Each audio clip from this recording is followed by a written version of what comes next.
Muito boa noite para todo mundo. Aqui é o Marcelo Cabral, sou diretor de ensino editorial da Academia BC2 e é com grande alegria, pessoal, com grande alegria que a gente dá seguimento à nossa Entre Mundos, que é o programa de entrevistas da Academia BC2 e também da nossa revista digital Unos Mundos. Só explicando um pouquinho aqui o meu contexto, da onde eu estou falando, estou na minha sala, porque nesse momento o meu filho, de apenas 6 meses, está sendo ninado pela minha esposa, então não deu para ficar no escritório, que é colado com o quarto dele, né? Vocês estão acostumados, normalmente, quando estou aqui conduzindo as entrevistas, que eu esteja no meu escritório.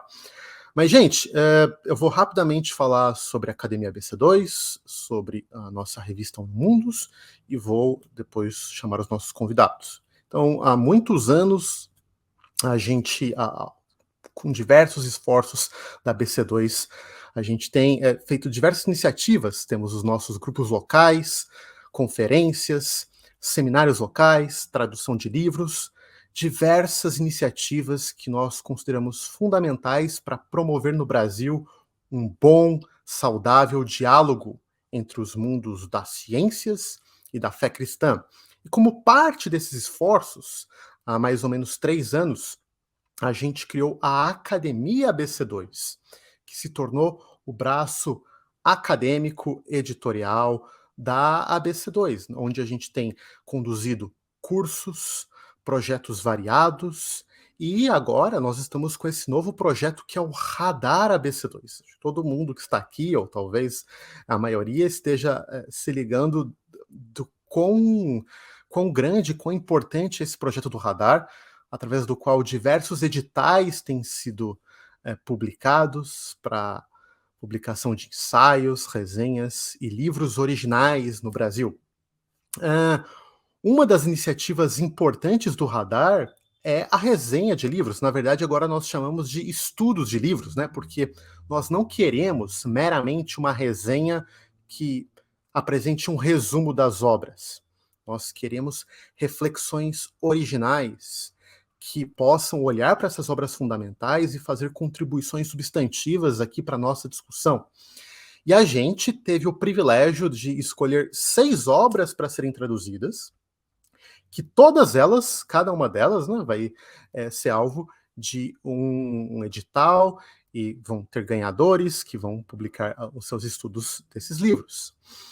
E como parte desse processo, hoje, pessoal, nós vamos entrevistar um professor sensacional que já escreveu diversos livros, mas estamos lançando, está já em pré-lançamento, o livro dele, que vai ser o próximo livro a ser dedicado aí por um edital do nosso Radar. Então, com muita alegria, eu quero chamar os nossos convidados à mesa e vou apresentá-los.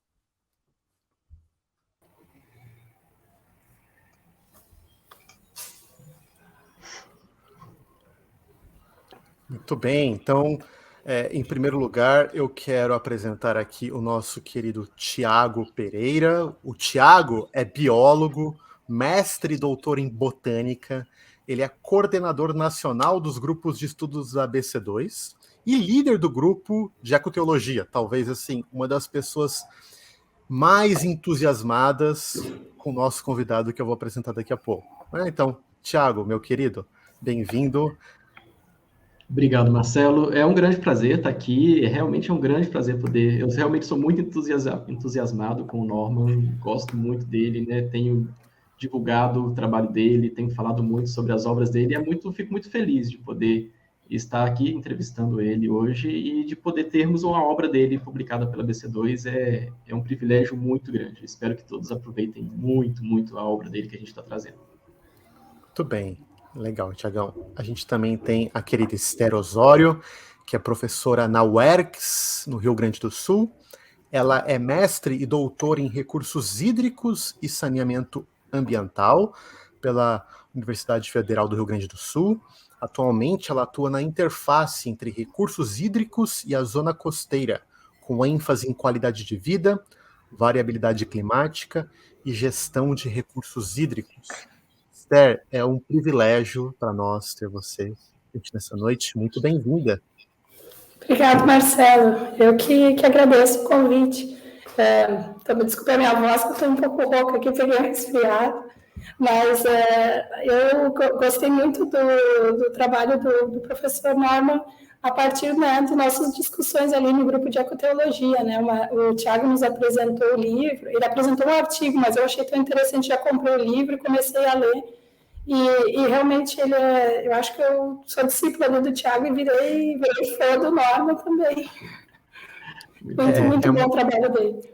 Muito bom, muito bom.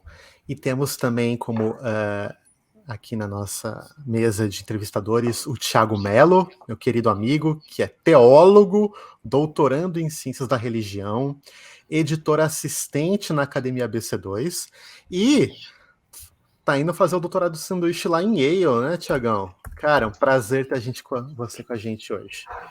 Boa noite, pessoal. Muito feliz de estar aqui com vocês, compartilhando essa mesa, esse espaço com o professor Norma, com todo mundo aqui. Muito feliz pela oportunidade. Acho que vai ser uma noite muito incrível. Já estou ansioso. Muito bom. E também, pessoal, quero agradecer assim com muita ênfase o Breno Seabra, que atualmente faz mestrado, o MDiv, né, que é um mestrado em divindade, que é parecido com o Seminário Teológico no Brasil, na Western Seminary, é isso, Breno? Isso, Western Theological Seminary. Western Theological Seminary. O Breno, assim, muito gentilmente aceitou o nosso convite. Vocês sabem quão difícil, quanta atenção, disposição precisa para fazer um trabalho desse de tradução simultânea. E o Breno, assim, com muita generosidade, aceitou. Breno, obrigado, meu amigo. Obrigado por ter topado estar com a gente essa noite. De nada, gente. Obrigado aí pela oportunidade e pela paciência aí comigo. Ótimo. Agora, Tiago, por favor, suba o nosso convidado. Muito bem. Pessoal, é com grande alegria que eu apresento para vocês o professor Norman Wirsba. Ele é professor distinto de teologia da cadeira Gilbert Rowe e Senior Fellow no Instituto Kennan para a Ética na Universidade de Duke, nos Estados Unidos. Ele, sem dúvida, é um dos maiores nomes do mundo promovendo a intersecção entre teologia, filosofia e a questão ambiental, ou a relação humana com a natureza. Ele é um pioneiro em ajudar a igreja cristã e a cultura, de modo mais amplo, a compreender sistemas alimentícios, o meio ambiente e a relação disso com a fé, especialmente a partir da perspectiva cristã. Ele discute como a mesa, a comida, a produção de alimentos, o plantio e todo o mundo que ele chama de um espaço sagrado, tudo isso está profundamente enraizado na teologia cristã. Ele também publicou um livro que foi vencedor do prêmio Aldersgate de 2022, e é com muita alegria que nós anunciamos o pré-lançamento da tradução desse livro, que em português vai se chamar Nossa Vida Sagrada. É parte da nossa coleção Fé, Ciência e Cultura com a Thomas Nelson Brasil. A gente tem lançado várias obras importantes, fundamentais, e é com grande alegria que agora a gente vai ter uma obra de um pensador desse quilate, que é o Norman Wirsba. Professor Norman, muito obrigado por aceitar nosso convite e nós estamos honrados em tê-lo conosco essa noite. So, it is with great joy that I introduce to you Dr. Norman Wirsba. He is Gilbert T. Rowe Professor at Duke Divinity School at Duke University. He is the author of many books and one of the greatest names in promoting this dialogue and these type of discussions related to food, faith, ecology, and all of the things related to that. He released a Warren-winning book called The Sacred Life, and we are really glad to announce that we're going to be publishing this book as Nossa Vida Sagrada in Portuguese. Dr. Wirsba, thank you so much for being here with us today. Well, thank you. It's so nice to receive the invitation and be with you. Muito obrigado. É uma alegria muito grande receber esse convite e de poder estar com vocês. Ótimo. Pessoal, então agora a gente vai começar a conversa, né? E de início, eu gostaria de usar meu privilégio de fazer uma pergunta inicial para o professor Norman contar rapidamente o que esse livro significa para ele, né? Esse livro lançado, Nossa Vida Sagrada, a importância desse livro pessoal na jornada dele como professor de teologia e como escritor. So we're going to start this interview, and I would like to ask an initial question to Professor Wisba. And the first question is, what this book means to you as a professor of theology, as a theologian? So yes, a very good question. For me, this was a book that I tried to answer some of the biggest questions, namely, where are we, who are we, and how we should live.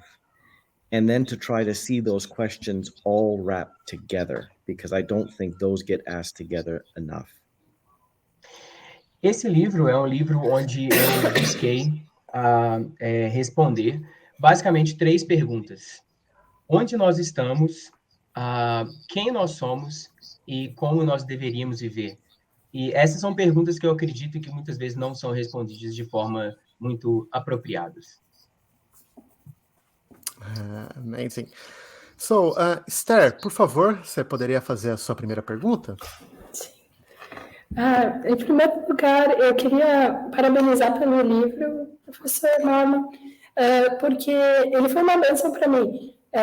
Assim, a gente lê o livro e espera que ele fosse tratar só de teologia, só alimentação, mas ele é bem mais profundo que isso, e até, além de abordar as questões de natureza ambientais, que são complexas, né? Não, também, gente, quando a alimentação está relacionada com o meio ambiente, e isso tem uma série de complexidades aí dentro, ele também aborda outros aspectos relacionados enfim, a sociedade, né? E, enfim, como a gente... para onde a gente está caminhando. Então, eu achei muito, muito incrível. Eu não esperava quando eu comecei a ler o livro, né?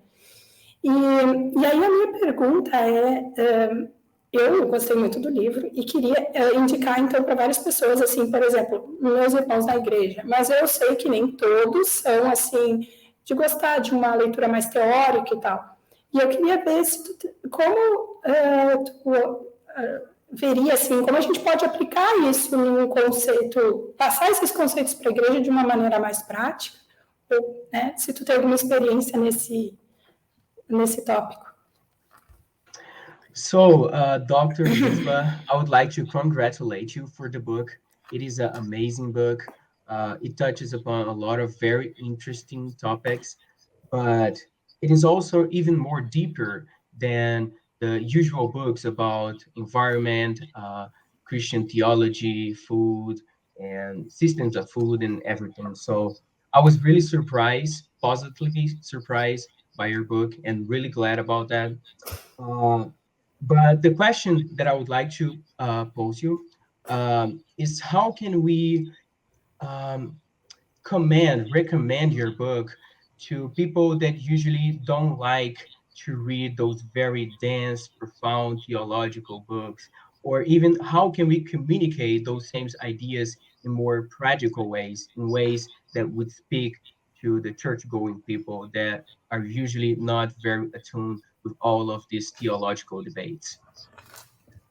So excellent question. I think when I was writing this book, I really wanted to write in a way that didn't assume specialized language.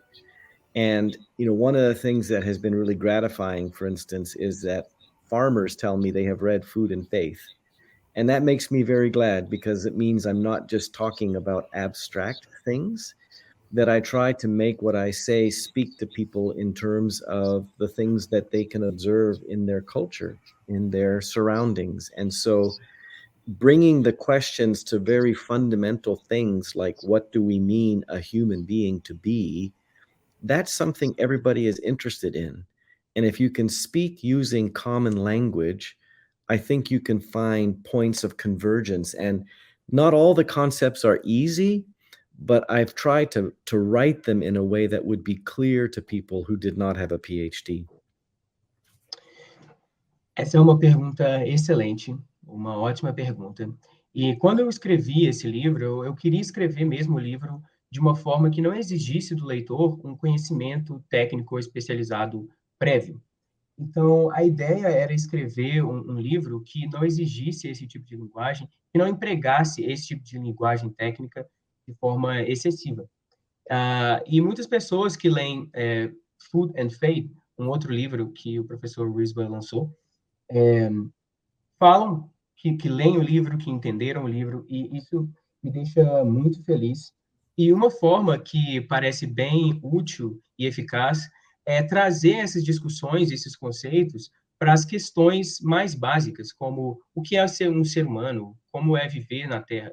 Essas são questões que todas as pessoas estão interessadas, e trazer a discussão para essa linguagem mais comum e essas perguntas mais básicas sobre a vida é uma ótima forma de trazer essa discussão para uma linguagem mais comum.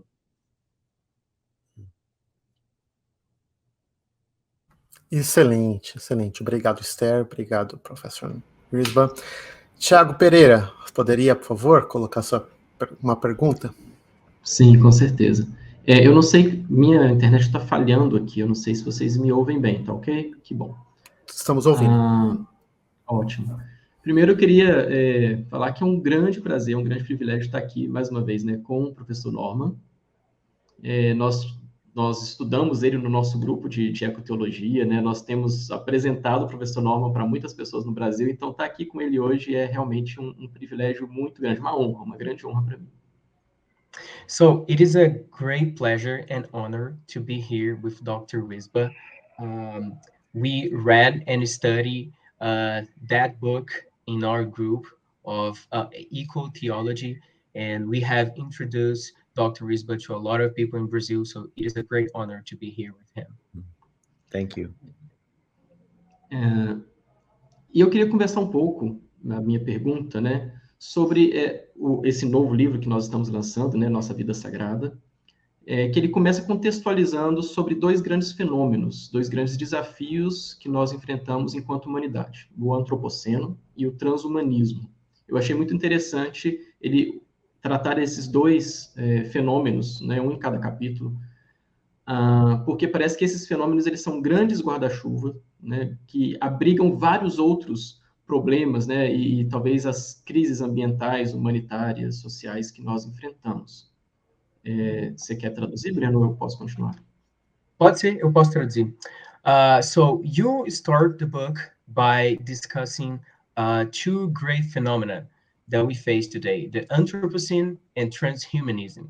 And you give kind of a feedback to the reader about those two topics. And it seems to me that those two problems are kind of great umbrellas where a lot of other problems are housed. And that involves environmental, social, and humanitarian crisis today. Ok.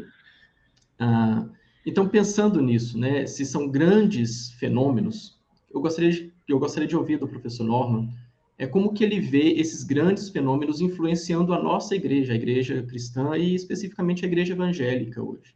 Né? Como que esses fenômenos, eles transformam a igreja, como que eles influenciam a nossa experiência de ser igreja, como que eles interferem na nossa leitura das escrituras. E por causa disso, né, como que a igreja deveria tratar isso? So, having that in mind, how do you think those two phenomena influence the church today? How they shape the way that we read scripture, how they influence our experience of being the church? And do you believe the church should be talking more about this? Yes, I do. I think the church needs to talk about this because the reason I started the book with those two large questions about the Anthropocene and transhumanism is I think that there is a lot of confusion in our culture about the kind of world we are in and also what it means to be human.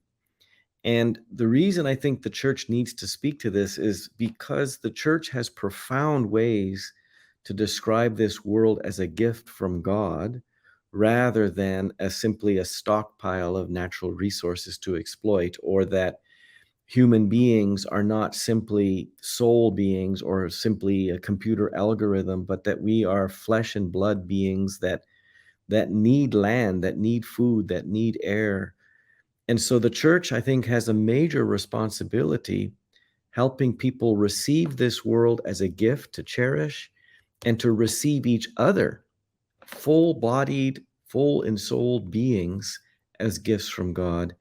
And I'll let you translate that first, and then I'll say it a little bit more. Ok, thank you, Dr. Risba. Sim, eu acredito que a igreja deveria falar mais sobre isso. E a razão do porquê eu comecei o livro com essas duas questões, sobre o antropoceno e sobre o transhumanismo, é porque hoje na nossa cultura parece existir muita confusão sobre o mundo no qual nós existimos, no qual nós vivemos, e até mesmo sobre o que significa ser um ser humano. E nesse contexto, a igreja possui muitos recursos para descrever e falar sobre o mundo, não apenas como um recurso material que nós podemos usar da forma como melhor nos agrada, mas como um presente de Deus. E a igreja também tem recursos para descrever o ser humano como um presente de Deus. E, por causa disso, moldar a forma como a gente vive hoje no mundo. Então, por causa disso, a igreja tem uma grande responsabilidade e por isso deveria estar falando sim mais sobre isso. So I wanted to follow up now because I think that Christian tradition, Christian teaching has so much to say to these two questions, but I also want to say that in many instances the church has done a very poor job because it has also been part of a tradition that says this world doesn't really matter, that it's all about heaven, and that human beings are mostly soul. So we save souls, but we don't worry as much about the whole human being, body and soul. And so on the one hand, I think the church has so much to say that will speak to our confusion and bewilderment around these two very important topics. But I think we also need to be honest that sometimes Christians have spoken in ways that don't help because they have, for instance, thought that this earth is just going to be temporary and that God doesn't really love it, and that God doesn't really love human bodies. And I think Scripture says that both of those assumptions are incorrect, and that God's love for the world is profound, and God's love for human beings is also profound. E a tradição cristã, o ensino cristão tem muito a dizer sobre isso, mas eu também acredito que a gente precisa reconhecer que ao longo da história a igreja tem feito um trabalho muito ruim em utilizar esses recursos e aplicar esses recursos para a vida do mundo e para a vida da igreja como um todo. E uma das razões é porque a igreja também tem participado de uma tradição que acredita que os seres humanos são apenas almas encarnadas e que por causa disso Deus não ama corpos humanos e Deus não ama o mundo material. Mas a Bíblia não fala isso. Na Bíblia, Deus ama o mundo material, Deus ama o corpo humano, e por causa disso, ambas essas coisas são importantes para Deus e Deus as ama verdadeiramente. Excelente, muito bom. Tiago Melo, acho que a sua próxima questão ela é um bom segmento da conversa. Eu também acho que é. Professor, se eu compreendi bem, a sua proposta do livro principalmente tem a ver com uma santificação do cosmos, digamos assim, através do que o senhor fala muitas vezes como sendo a lógica da criação, né? Ou seja, um tipo de santificação da criação. So, if I understood you correctly, your major proposal in the book is related to a type of sanctification of the cosmos through the logic of creation. E assim, eu queria colocar essa noção em pauta, né? Eu queria eu queria colocar ela porque, assim, por um lado, parece que o mundo científico e tecnológico está voltado para o naturalismo, assim como o senhor bem descreve lá, né? Por outro lado, no entanto, o mundo dos crentes, de quem ainda é evangélico, né, ou enfim, religioso, está carregado de uma visão ainda encantada, né? Principalmente pensando no sul global, na América Latina, né, onde há um crescente número de religiões e de vertentes do próprio cristianismo que tem esse suporte para uma visão mais encantada do mundo, não naturalista.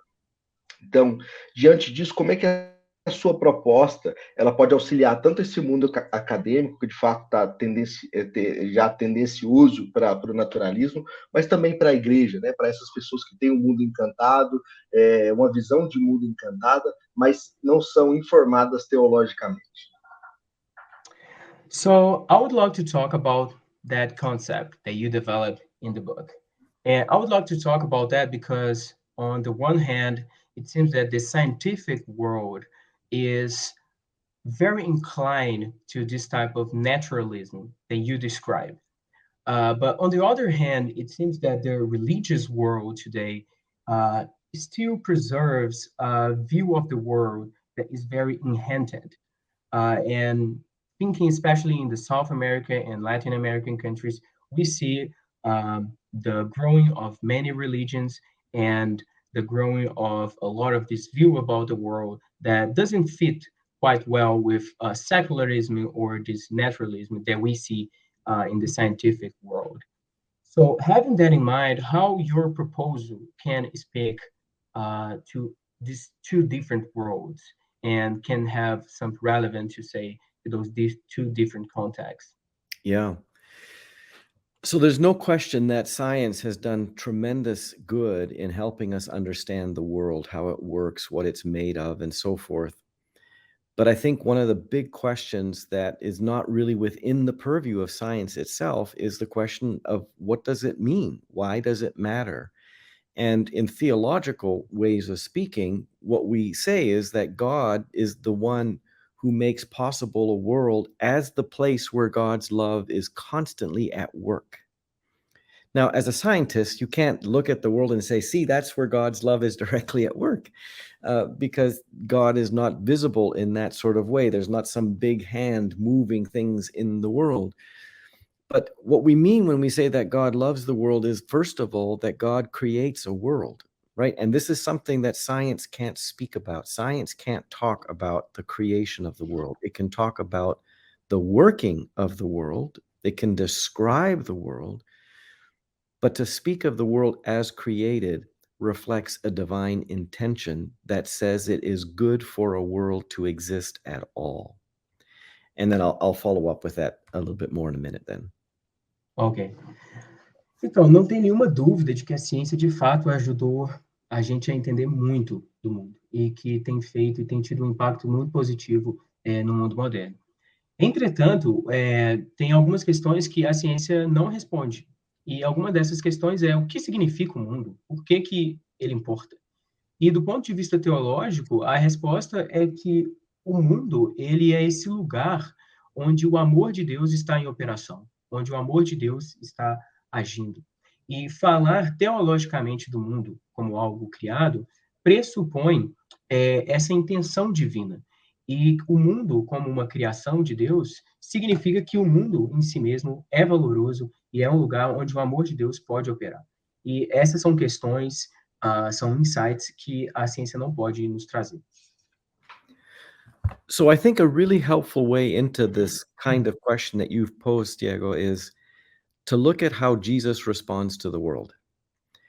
And this is important because the way that Jesus perceives the world, the way that Jesus engages with fellow creatures, is a reflection already that the world and the human beings within it exist because God loves them and God wants them to flourish, which is why Jesus heals people, he feeds people, he reconciles relationships.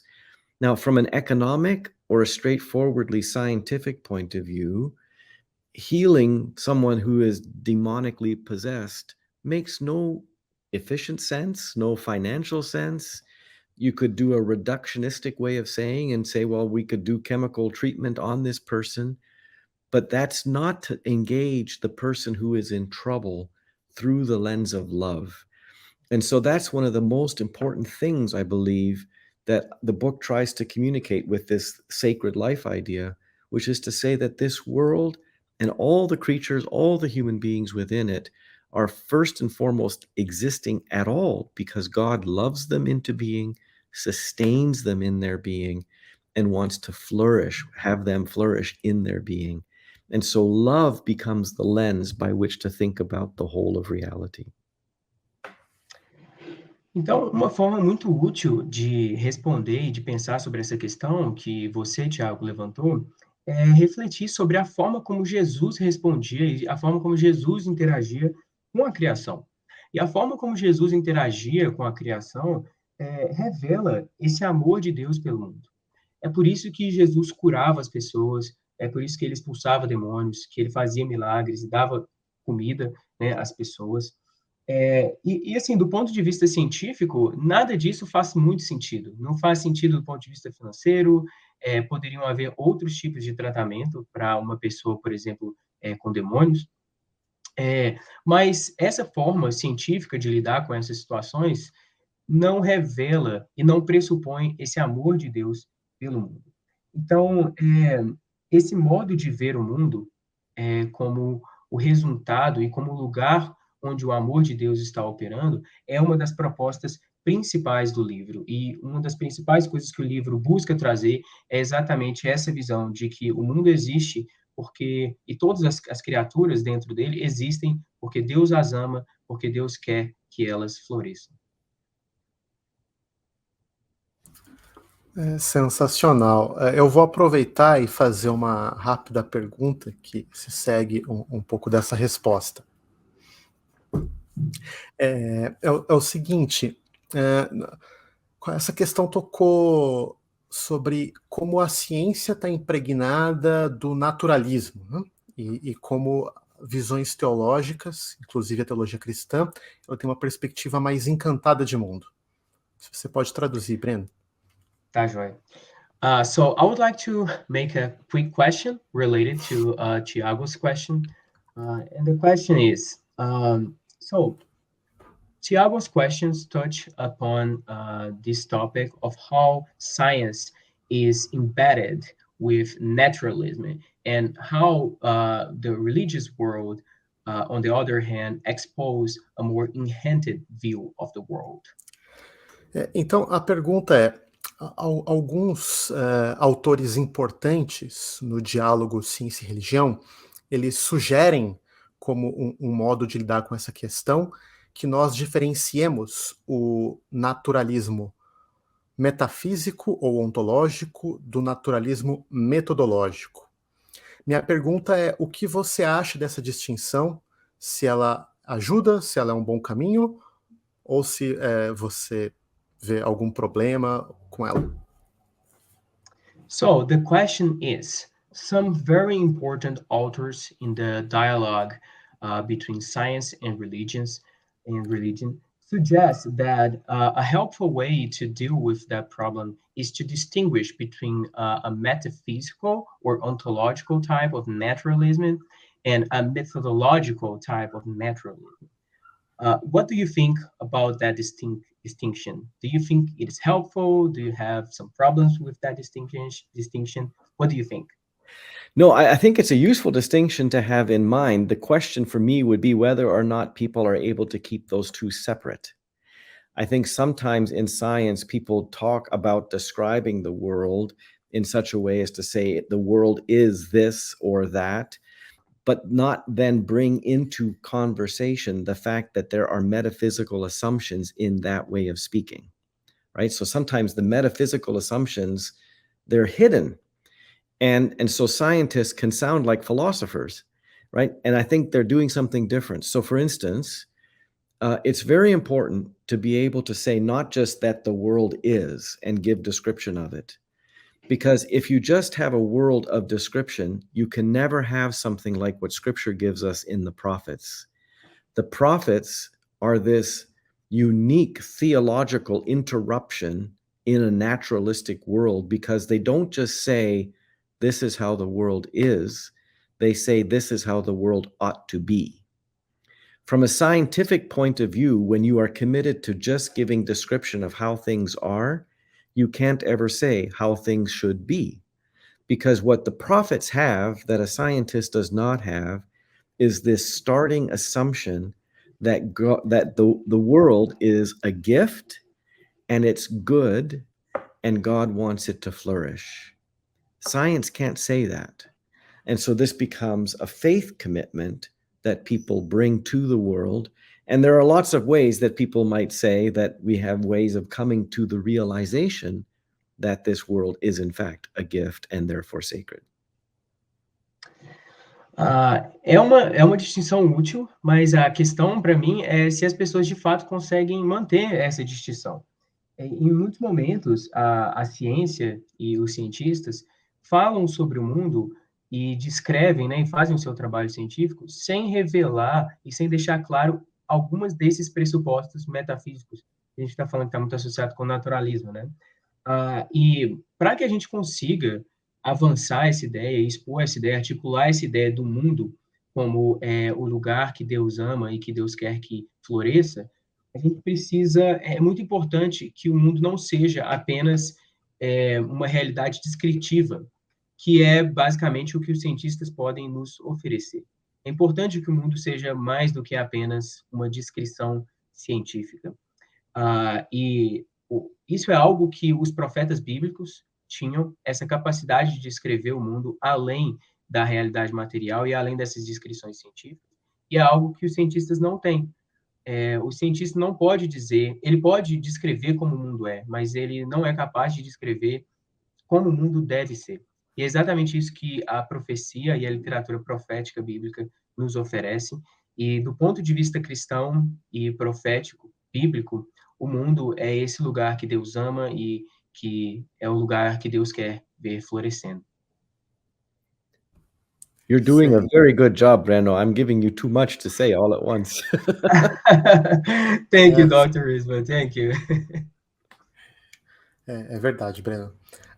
Esther, por favor, sua próxima questão, que eu acho uma questão muito boa, e depois vou ter uma rápida perguntinha também depois dela.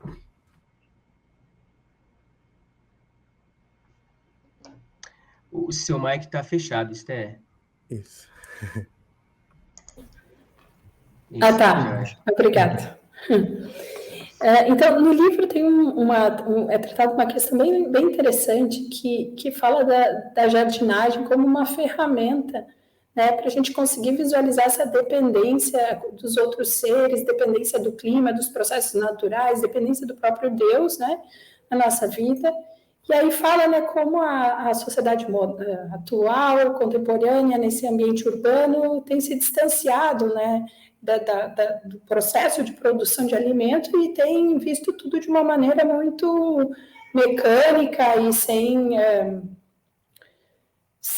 erros, né? E aí eu queria ver se algum exemplo que tu teria assim, relacionado à utilização dessas práticas de jardinagem, que foi até a sugestão do livro, né?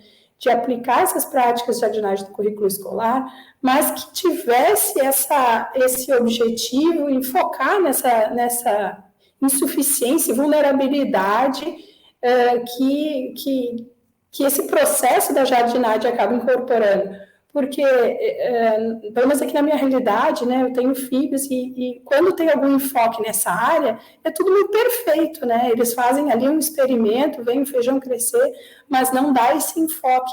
Então, eu queria ver se ele discorrer um pouquinho sobre isso. So, in your book, you talk about a very interesting question on how gardening can teach us about God, about our vulnerability, and about our dependence on others and on the earth. And you also talk about how the modern world had robbed us that experience of gardening and learning about the things of God and our dependence on the earth that gardening can teach us.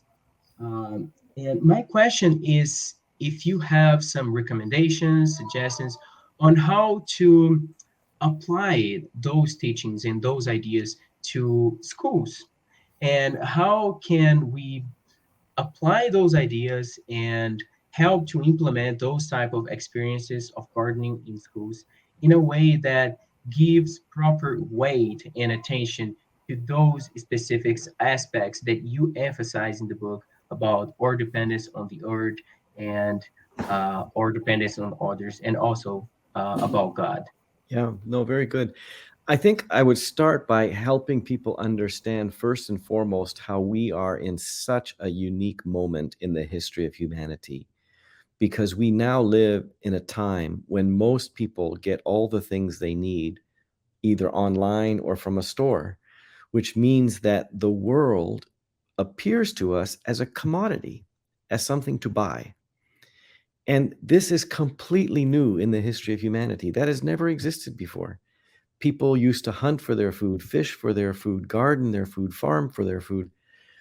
And this activity, and it's the activity which is so important, is it teaches you something about, first of all, how the food that you eat and the energy you consume and so forth, that these are not things that you can control, right? That's a first really important and also very difficult lesson, because when you just go shopping, you just go get what you want. But if you're going to grow a tomato, you may be fortunate to get the plant to germinate, but you don't have a guarantee that you will be able to eat the tomato.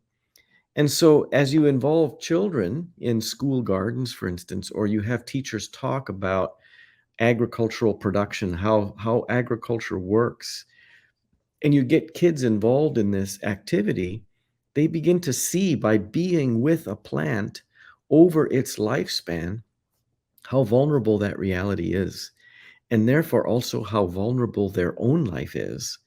And I know that, if you're growing tomatoes in a school garden, if the harvest doesn't happen, you can just go to the store and buy them. But for many people in the history of the world, that was not the option, because there was no store. And I would say not just schools should be doing this with people, but I would say faith institutions, faith organizations, they should be growing food together, because this becomes a way for us to understand something important about our interdependence, our reliance upon God, and also begin to understand something about God's own life, because Scripture presents God to us first as a gardener.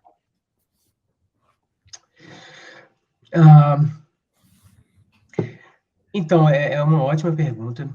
E a primeira coisa que eu faria seria tentar ajudar as pessoas a entender como que o momento que a gente vive hoje é tão singular e tão novo na história da humanidade. As formas de produção hoje, a forma como a gente consome e compra as coisas, simplesmente do supermercado ou em shopping ou algo assim, é algo extremamente novo. E essas formas de consumo nos ensinam e criam a ilusão de que o mundo é simplesmente uma commodity, algo que a gente compra e consome, simplesmente. Mas isso nunca foi o caso na história da humanidade. As pessoas costumavam caçar para comer, costumavam plantar a própria comida. E isso gerava uma forma muito diferente de ver o mundo, né? E, assim, essa questão da jardinagem tem essa capacidade de mudar um pouco a forma como o capitalismo e essas formas modernas de consumo moldaram a nossa mente. Porque quando você vai no shopping, você simplesmente compra algo e pronto, né? Você faz o que você quer. Mas na jardinagem e nessas formas de cultivo de comida, que era tão comum na história da humanidade, é algo que você não tem controle. Você simplesmente não tem controle daquilo. Então, quando as crianças na escola fazem isso, elas começam a aprender como a vida da terra e como as coisas que elas estão plantando são vulneráveis, são coisas que estão fora do controle delas. E eu diria, inclusive, que não é só crianças deveriam passar por essas experiências, mas instituições de fé deveriam também estar promovendo essas atividades onde eles podem plantar comida junto, onde eles podem exercer essas atividades de jardinagem e de cultivo da terra, porque isso nos ajuda a entender que a terra não é simplesmente um produto para o nosso consumo, mas é algo do qual a gente depende e é algo vulnerável que Deus criou.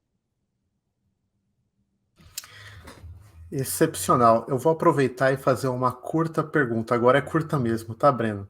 É o seguinte: se todo seminário teológico deveria ter como disciplinas obrigatórias aprender a cultivar um jardim, cultivar uma horta e aprender a cozinhar.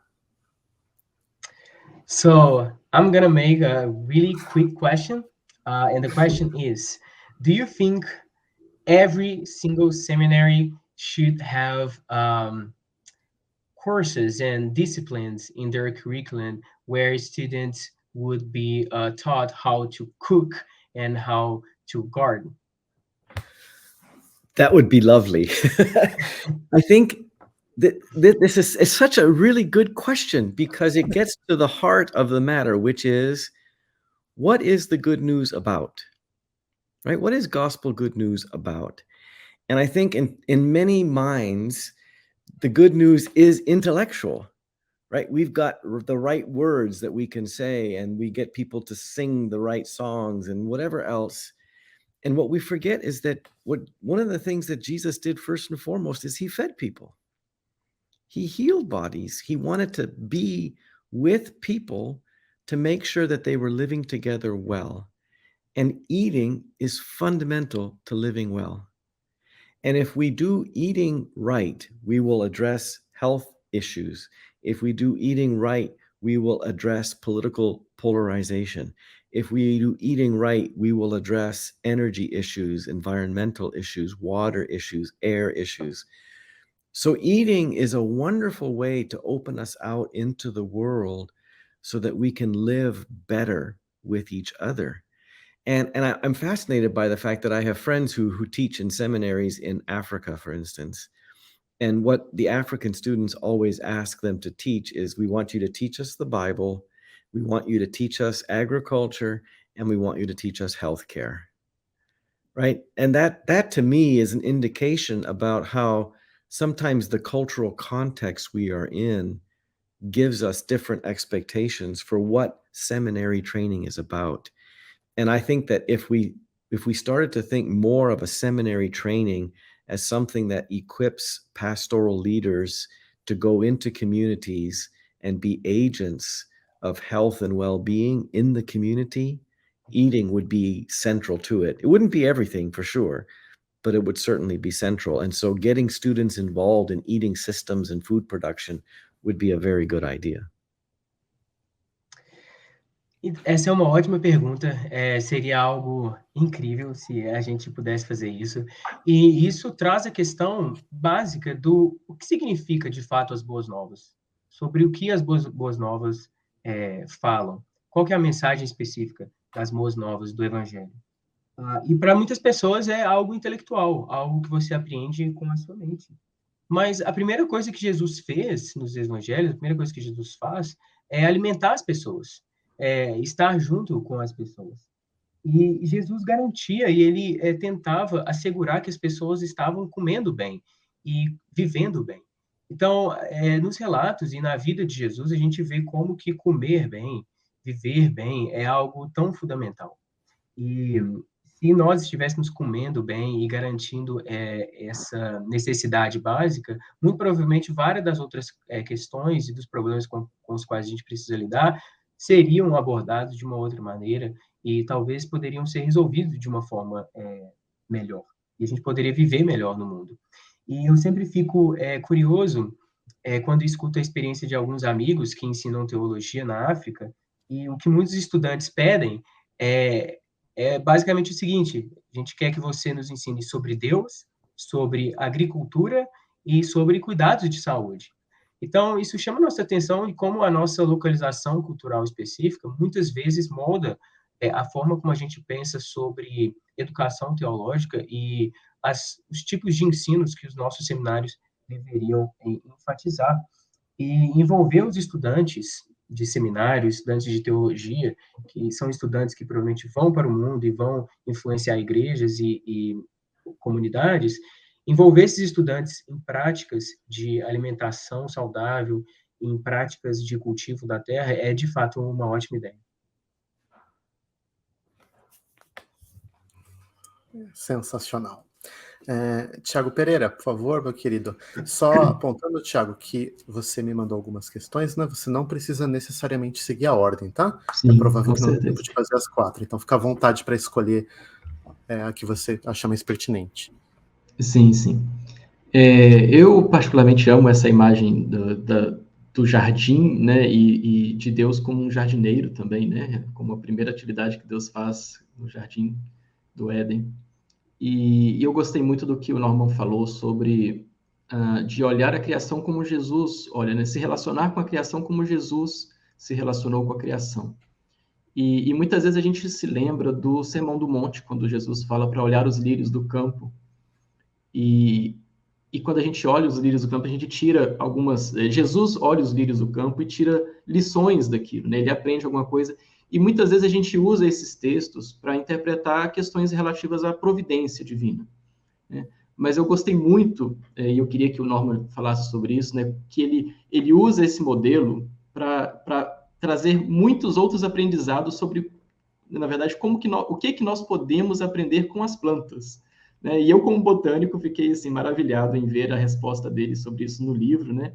E eu queria que ele falasse sobre isso. O que nós podemos, como seres humanos, né, e como cristãos, aprender com as plantas, sobre essa noção, principalmente que ele trata bastante no livro, de estarmos enraizados. Certo.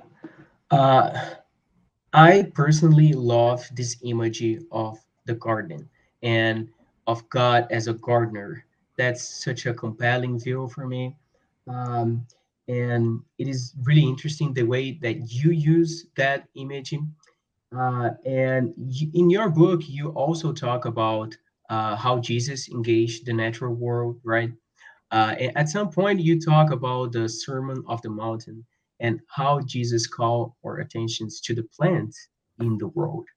And in a lot of theological and exegetical discussions about that text, uh, we see that particular verse as only kind of a segue or opportunity to talk about God's providence in the world. But you talk about that in a very different way. So I would like you to comment a little bit more about that, of what can we learn with the plants in the world, and how can we learn with the plants, particularly about this notion of being rooted in the world. Yes, a fabulous question. So historically, people have sort of laid out levels of reality with soil on the bottom, and then plants, and then animals, and then people, and then angels, and then God on the top.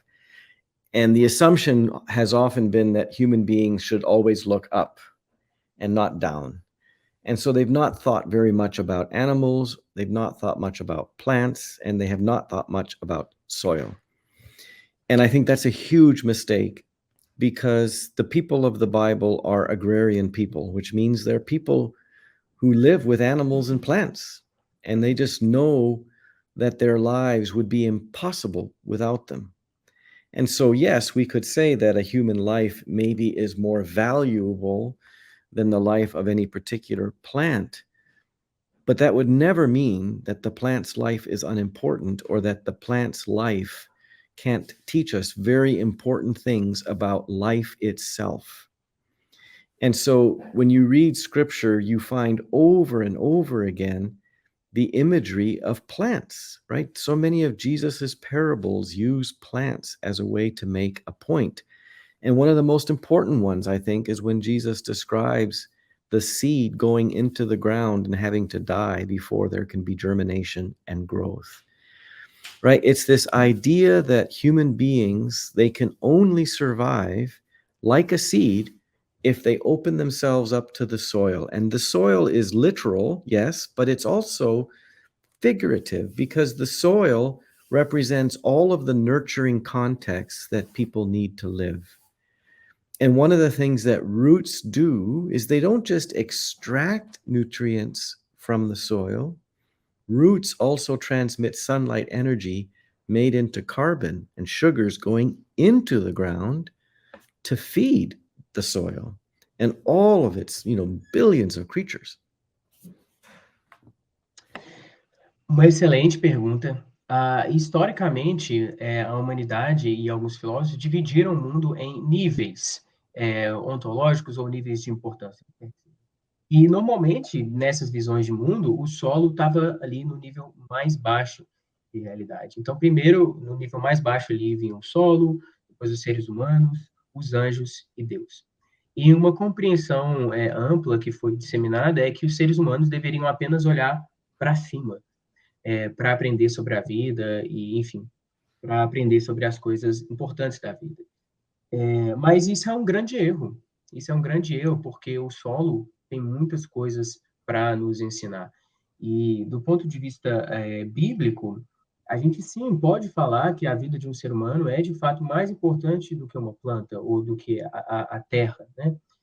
Mas isso não significa, de modo nenhum, que a Terra é sem importância, ou que a gente não pode entender nada, que a gente não pode aprender nada com a Terra e com as plantas, ou com a vida natural e biológica do universo material como um todo, né? As pessoas da Bíblia, elas sabiam que elas dependiam da Terra. Elas eram pessoas que tinham essa consciência de forma muito mais clara do que a gente. E muitas das parábolas de Jesus, inclusive, utilizam essas imagens do mundo natural, né? E uma parábola muito importante é quando ele fala sobre a semente que cai no solo, que para ela florescer, ela precisa morrer. O que isso ensina para a gente, a despeito das possíveis interpretações mais metafóricas ou alegóricas acerca dessa parábola, é que para os seres humanos viverem no mundo, para eles florescerem no mundo, eles precisam estar abertos à terra. E uma coisa muito importante sobre essa ideia de ser enraizado e sobre raízes é que as raízes, elas não simplesmente furam a terra ou se conectam com a terra. Elas funcionam como meio de comunicar e enviar nutrientes para a terra.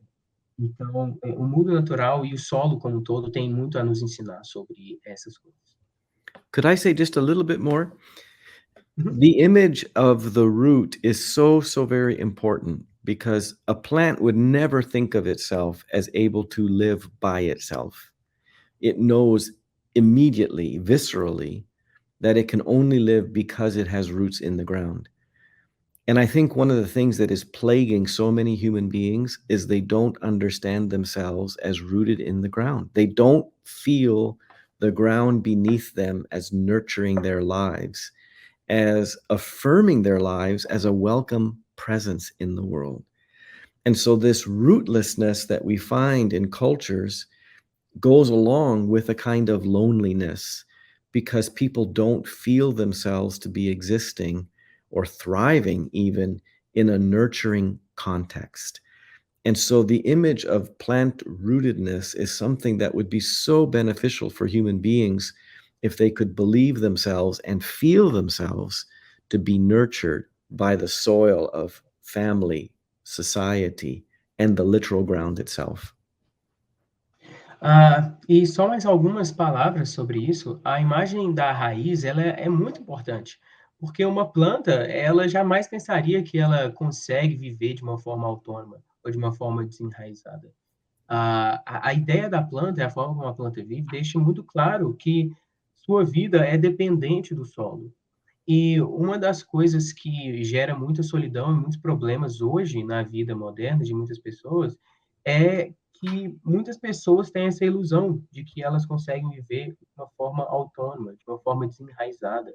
Então, muitos dos nossos problemas atuais de solidão, atualmente, né, no nosso mundo contemporâneo, estão relacionadas com essa visão sobre o mundo de que nós somos seres humanos desenraizados. Nós não nos vemos como crescendo e florescendo dentro desse solo fértil da família, da comunidade e da terra como um todo.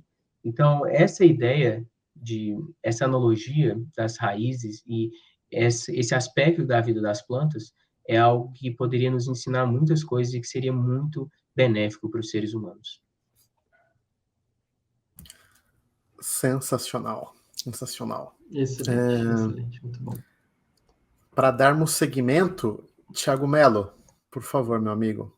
Pode colocar.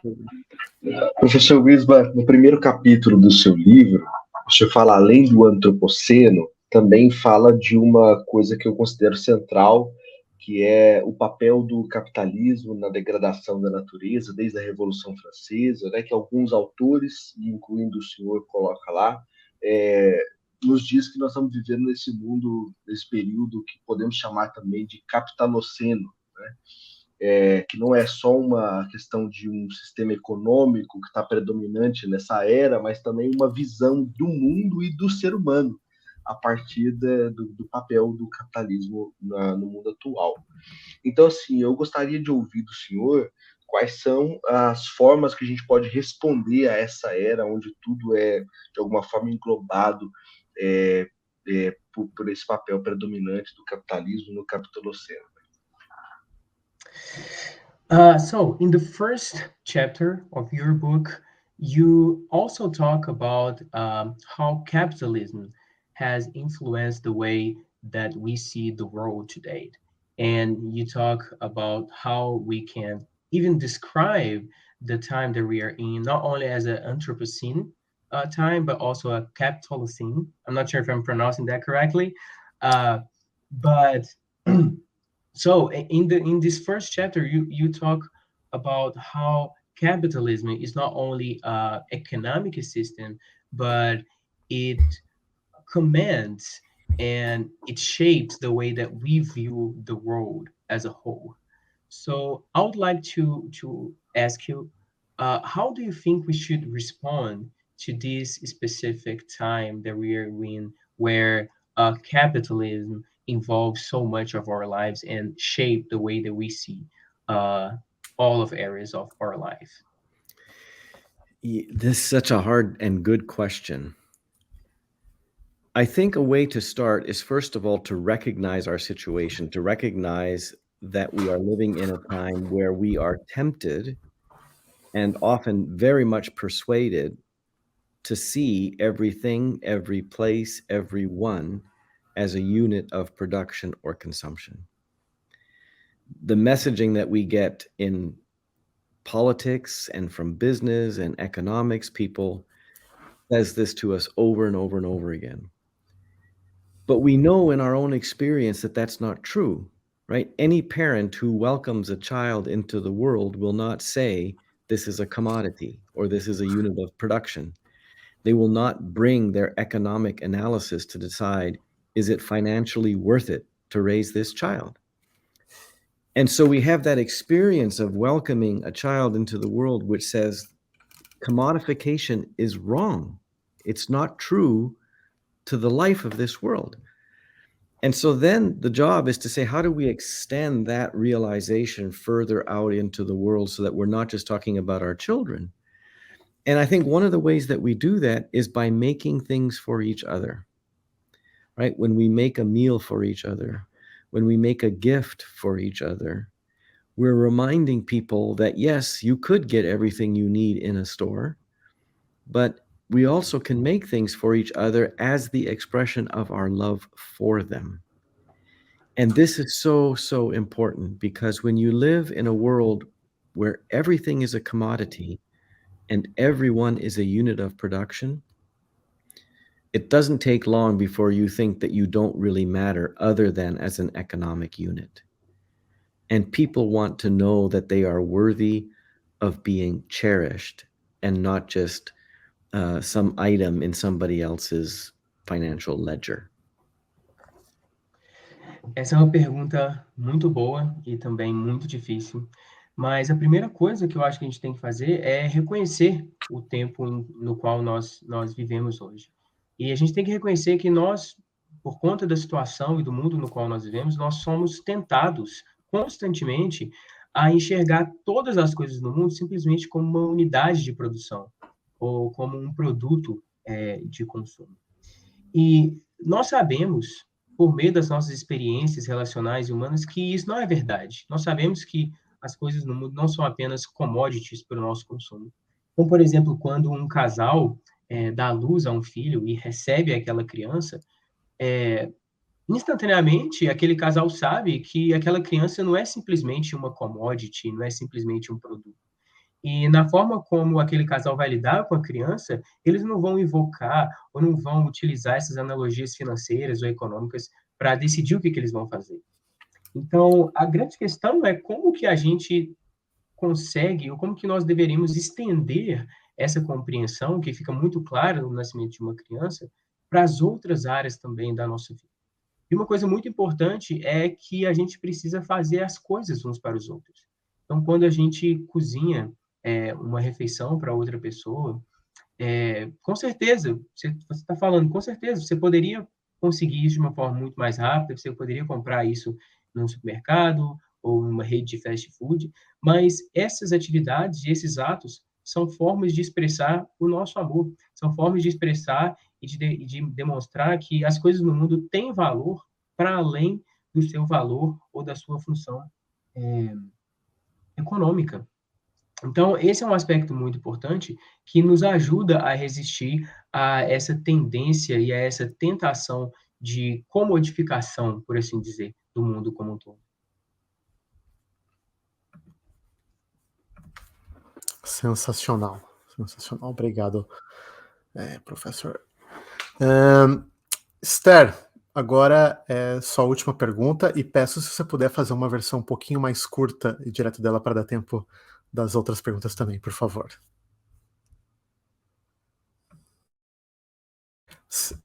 Seu microfone. É que não.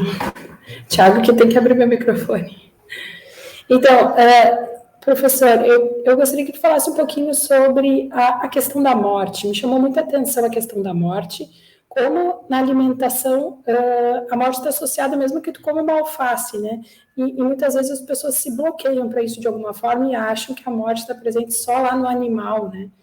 E essa questão da morte também tem a ver com a relação que a gente tem com a morte das pessoas, uma aversão tremenda à morte, enfim. Eu gostaria que tu falasse sobre isso, né? Se essa aversão à morte ela é fruto de viver em uma bolha, numa irrealidade, quais elementos estão associados a essa morte, né? Essa visão da morte.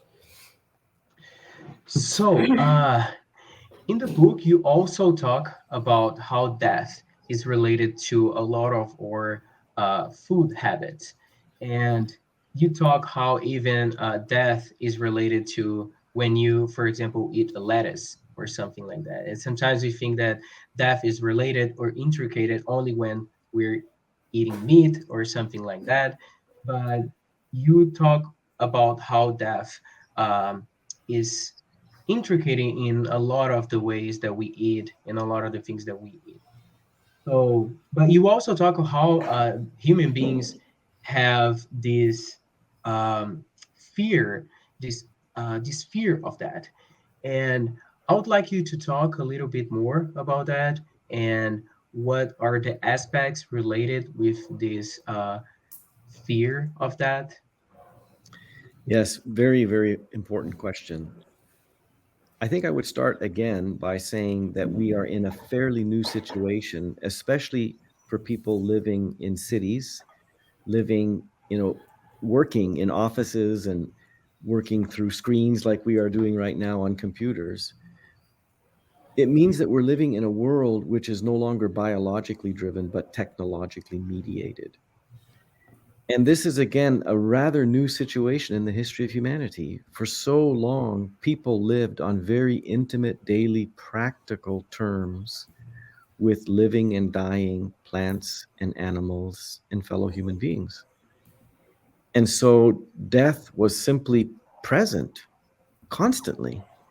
And I think for many people today living in more urban, highly insulated contexts, death is invisible. And so it's something to be feared, especially if you are raised to think of yourself as the individual, and the most important thing is to prolong your individual life as long as possible. And I don't want to minimize how important it is to value individual lives. That's for sure very important. But I think once you understand yourself as a rooted being, as a creature dependent, intimately dependent on other creatures and ecological processes, and eating is the daily confirmation of that, right? For me to eat, another has to die. That's just part of the equation. There's no way for nature to live without death. And so death is not simply something that comes at the end of a life. Death is part of the movement of life, because there would be no movement without eating, without ingesting another's life. And that's why eating is such a terrifying thing, and why religious traditions have said that one of the first things we need to learn to do as proper human beings is learn to eat properly. And that means learn how to receive the life and the death of another creature. And I think what Scripture shows us is that if we are going to be worthy of eating another's life, we need to have become the sorts of beings who nurture that life in return for their giving their lives to us. Essa é uma ótima pergunta e, de novo, eu acredito que nós precisamos reconhecer o quão a nossa situação moderna ela é única e singular na história. O mundo moderno, atualmente, ele não é mais direcionado ou dirigido pelos processos biológicos e naturais, mas ele é dirigido e influenciado principalmente pela tecnologia atualmente, né? Então, muitas pessoas hoje trabalham em escritórios, muitas pessoas trabalham por meio de computadores, igual a gente está fazendo agora, e isso, mais uma vez, é uma situação extremamente nova na história da humanidade. Em sociedades mais antigas, onde as pessoas precisavam caçar e precisavam se alimentar da terra e da morte de outros animais de uma forma mais clara, a morte ela sempre esteve presente. A morte era algo que sempre estava na consciência dessas sociedades mais antigas. Mas no mundo moderno, atualmente, em muitos ambientes, a morte simplesmente é invisível. E principalmente se você vê a sua vida como uma unidade individual, vai ser muito difícil você perceber essa forma como a dinâmica e o fluxo da natureza envolve essa morte e envolve esse recebimento da vida de um outro ser.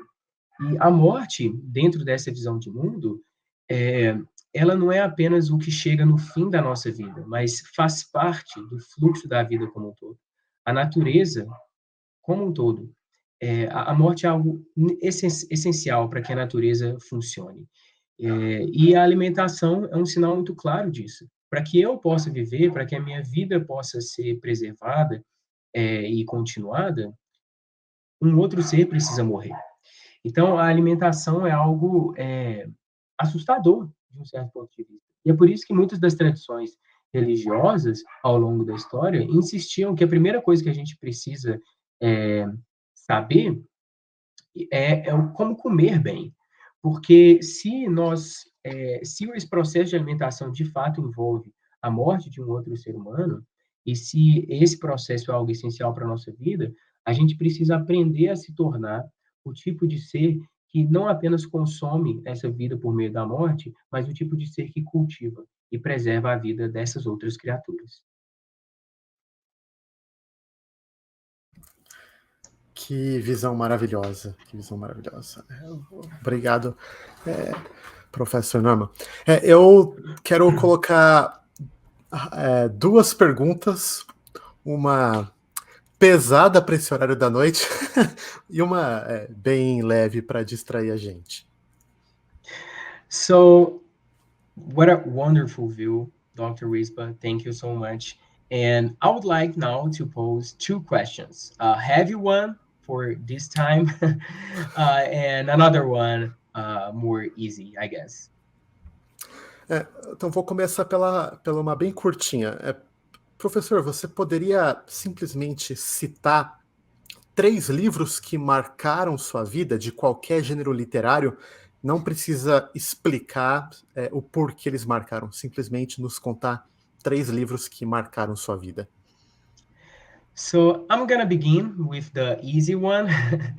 Could you, Dr. Risba, please, could you talk about 3 books? Could you quote 3 books that influence your life deeply? And you don't need to explain why. And it could be a theological book, or it could be a different type of book. We just want to know 3 books that really influence your life over the years. Very good question. I will say one is a book by Wendell Berry, a Kentucky farmer, wrote a book called The Unsettling of America. And the reason that book is important to me is it helped me understand that agriculture is so important for rethinking philosophical and theological questions, right? That was a very important book for me. A second very important book for me is by a Scottish anthropologist. Well, he's British, but he lives in Scotland. His name is Tim Ingold, and he wrote a book called Being Alive. And what I have learned so much from him is he's helped me understand how indigenous traditions are really, really important for helping us rethink some of the basic ideas we have about the kind of world we are in and what it means to be a human being within that world. And then, oh my goodness, what would be the third one? I mean, I shouldn't say the Bible, but that's too obvious, right? Well, I think a theologian that I will mention that has been very, very helpful to me over the years was a Catholic theologian, Hans Urs von Balthasar, who helped me rethink the importance of beauty as a very, very important theological concept. That we have lost too much of the sense of this world as good and beautiful, and how that can change the way we think about some very important questions. Uma pergunta muito boa, muito interessante. E o primeiro livro é do escritor Wendell Berry. E o nome do livro é The Unsettling of America. E a razão do porquê esse livro é tão importante é que esse livro me ajudou a entender como que a agricultura é fundamental e é importante para a gente pensar algumas questões teológicas e filosóficas. O segundo livro é de um autor chamado Tim Gold, certo, né? É esse mesmo o nome dele, né, galera? Vocês... Sim. Tim Ingold. Certo. Tim Ingold. Obrigado, Thiago. E o nome do livro é Being Alive.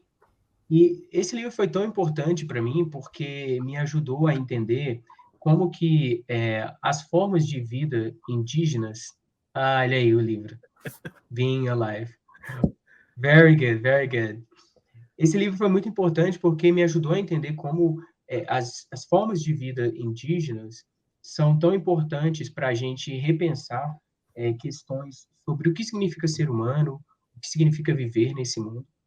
E um último livro, não é bem um livro, mas é um autor que foi muito influente, muito importante para mim, e o autor é chamado Hans Urs von Balthasar.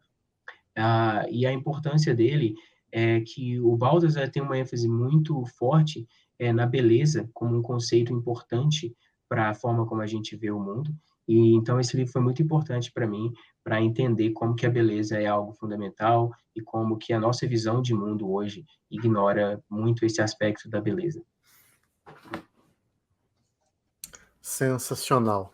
Posso só fazer um comentário rápido, Marcelo? Vou passar para você, só vou dizer o seguinte, que por conta do tempo eu vou passar exatamente para o Thiago fazer a sua última pergunta e você pode aproveitar e fazer o comentário, Thiagão. Ok. So since we're running out of time, I'm gonna pass on to Thiago and he's gonna make the last question. Eu ia comentar que 2 desses autores, pelo menos, né, o Wendell Berry e o Tim Ingold, ele faz boas citações desses autores no livro, né, Nossa Vida Sagrada, e vale muito a pena, né, a ideia do Tim Ingold sobre meshwork é uma ideia muito interessante, que vale a pena conhecer e como que o Norman aplica no livro. So I would just like to comment a little bit about how Professor Wisba use Wendell Berry and Tim Ingold. And Tim Ingold particularly has this idea of the meshwork. Is that right, Thiago? Did I get that right? Sim. So, eu não sei como que está traduzido no livro, mas é uma ideia de um entrelaçamento da vida, né? Não de uma rede, mas de um entrelaçamento, de um tecido. Entendi. Eu também não sei como ficou traduzido, mas so that's just a very interesting point in your work that I would like to point our listeners today. Yeah. Ok, mas minha pergunta, para a gente finalizar, é uma pergunta que talvez eu não queria que ela ficasse tão grande, mas vou tentar fazer ela um pouco rápido aqui. So my last question, it is a question that I'm gonna try to summarize. I don't want the question to be too long, but I didn't want to let this opportunity pass by without making that question. Parece que existem muitos tipos de ambientalismos, né? Ambientalismos seculares, pagãos, né? Ou talvez tenha um ambientalismo mainstream, eu não sei. E eu vejo que muitas pessoas na igreja cristã, têm dificuldade com os movimentos ambientalistas, porque veem muito paganismo ou veem muito como movimentos seculares. E por exemplo, né, no seu livro você trata muito sobre a questão da sacralidade da vida, a sacralidade da natureza, e eu fico pensando em como trabalhar a sacralidade desses elementos sem divinizá-los ou sem deificá-los, né? Ou seja, sem transformar esses elementos em questões que afastam muitas pessoas, né? Ou seja, será que a gente precisa de um ambientalismo cristão? O que você acha sobre isso? So it seems that today we have a lot of different type of environmentalism. And it seems that we have a sort of pagan or mainstream type of environmentalism. And a lot of people in the church today has difficulty in learning from this type of movement, and they really develop a type of aversion to environmentalism because of this type of approach to the land and to environment as a whole.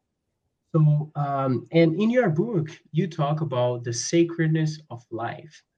And one aspect that seems to trouble a lot of people in the church today is that some of this type of environmentalism, they talk about the sacredness of life in a way that seems to deify the land and the material world today. Mm-hmm. So the first question is, how can we talk about the sacredness of life without deifying, without ended up in this type of approach?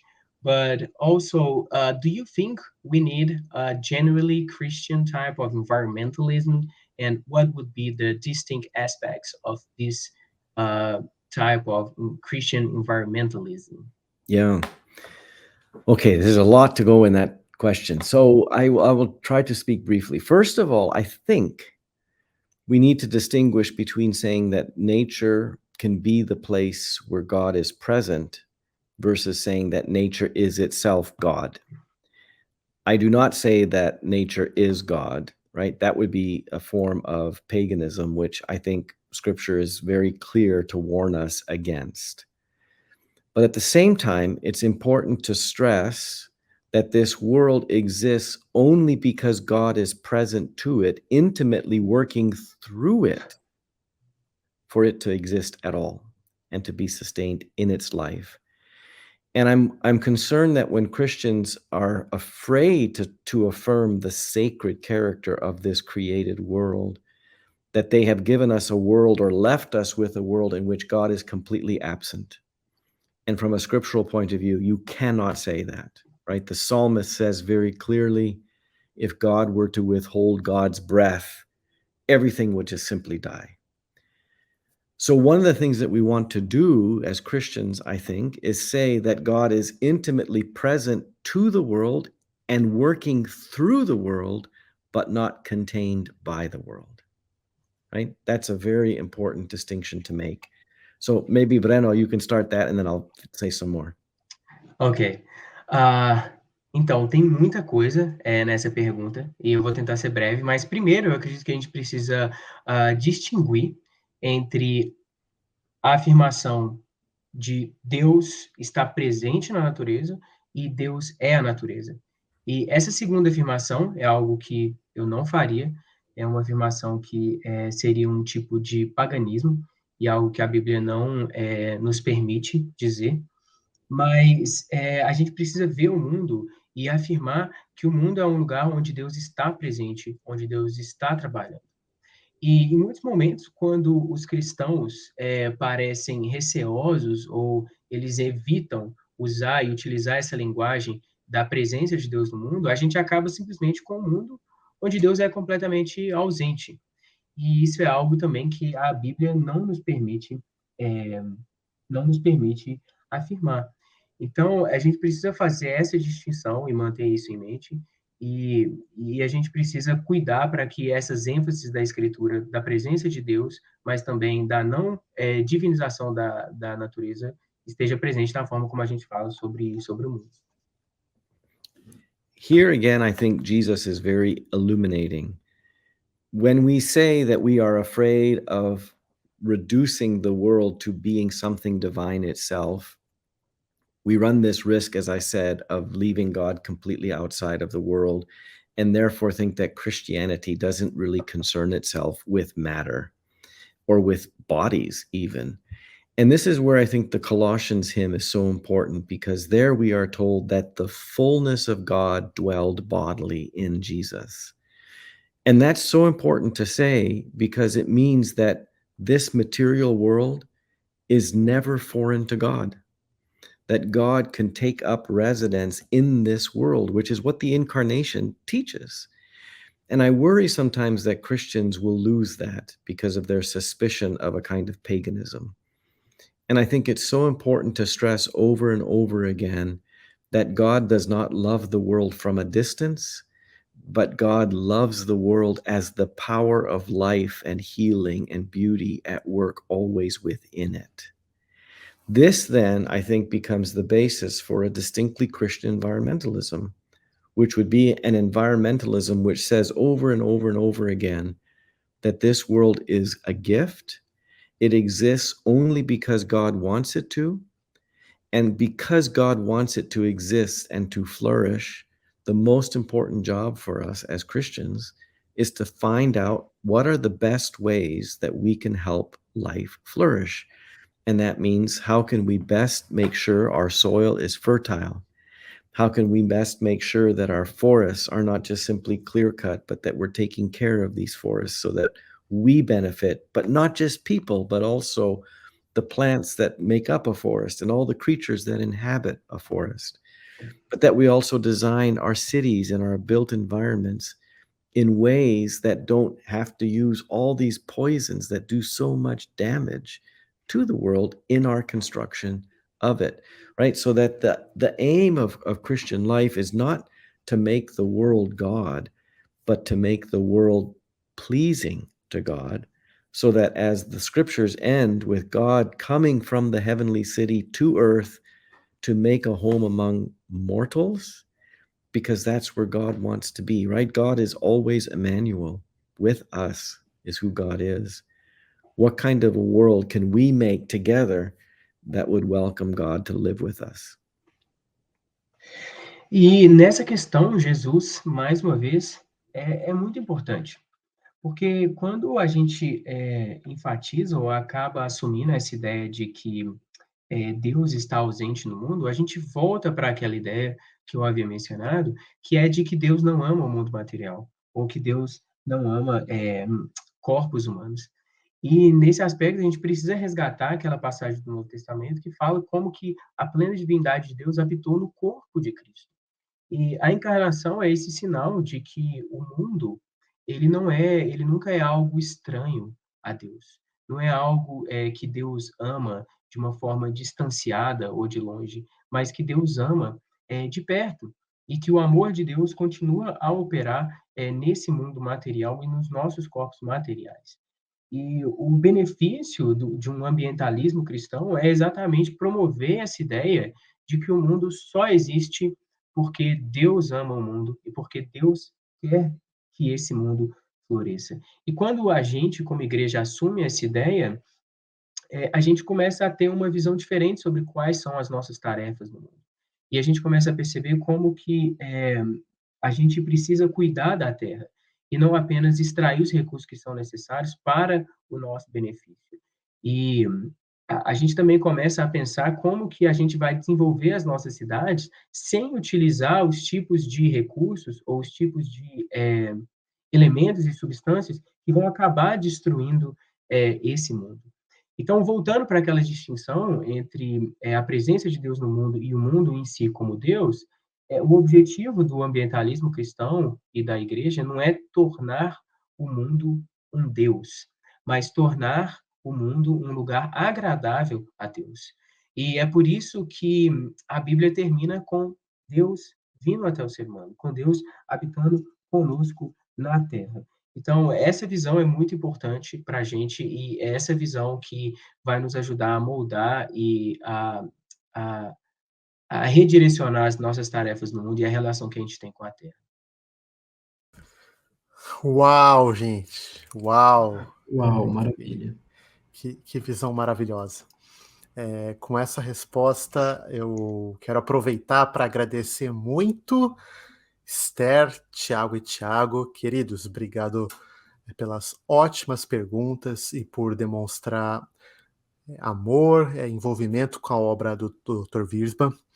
Breno, obrigado, sim, pelo seu trabalho primoroso. Acho que você foi um testemunho, inclusive. A sua voz encarnou a voz do Dr. Wiersbe para muitos brasileiros.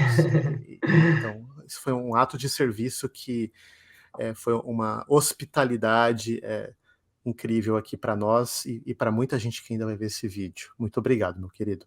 E claro, Obrigado, Dr. Wiersbe, que honra e que privilégio para a gente ouvir, conversar com você, aprender tanto. Obrigado, para a gente foi um privilégio. E fica o convite para você vir ao Brasil. Eu digo que não só a gente tem algum dos lugares mais lindos da Terra, como eu ouso dizer que talvez temos a melhor comida do mundo, né? E fica a promessa que se você vier para cá, posso dizer por vários amigos, mas eu, embora não seja lá grandes coisas, farei um jantar para você.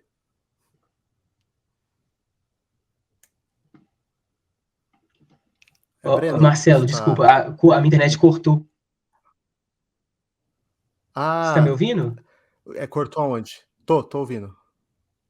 Isso na última parte me cortou, a sua fala cortou. Você pode repetir, mano, de novo? Cortou aonde? Quando você estava falando sobre a comida boa do Brasil. Não, só diz o que eu ouso dizer, que talvez a comida brasileira seja a melhor do mundo, e fica o convite para você vir para cá, e fica prometido, embora não seja lá grande cozinheiro, fica prometido um jantar para você.